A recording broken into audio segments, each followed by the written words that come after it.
போட்டுக்கிட்டே இருந்தார்.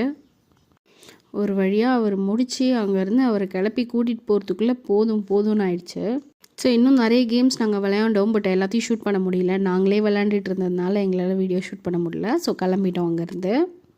ஸோ வெளியே வந்து பார்க்கும்போது ஆப்போசிட்லேயே இந்த மாதிரி ஒரு ஷாப் இருந்துச்சு, பானி வெஜ் பூரி அப்படின்னு சொல்லிட்டு. சும்மாவே என் வீட்டுக்காருக்கு பானிபூரினா ரொம்ப பிடிக்கும். 2 பிளேட் சாப்பிடுவார். இதில் வேற 5 டைப்ஸ் ஆஃப் அந்த ரசம் வச்சுருந்தாங்க.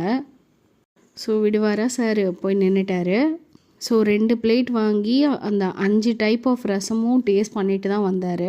ஸோ இன்னையோட லாஸ்ட் கிஃப்டாக அங்கே இருக்கிற புக் ஷாப்லேயே இந்த புக்கும் எனக்கு வாங்கி கிஃப்ட் பண்ணிட்டாரு. ஸோ ஸ்ட்ரெயிட்டாக நாங்கள் டின்னர் சாப்பிட்றதுக்கு பக்கத்தில் இருந்த ஆசிஃப் பிரியாணி போயிருந்தோம். ஸோ அங்கே தான் கொஞ்சம் கவலையான ஒரு சம்பவம் நடந்துச்சு. ஸோ வழக்கம் போல் எப்போவுமே நாங்கள் ஆர்டர் பண்ணுற மாதிரி அவருக்கு ஒரு வெஜ் மீல் அண்ட் எனக்கு ஒரு நான்வெஜ் மீல்னு சொல்லி ஆர்டர் பண்ணிட்டோம். ஸோ சாருக்கு ஃபுட் வந்துருச்சு. அவர் சாப்பிட ஆரம்பிச்சிட்டாரு. இதில் என்னம்மா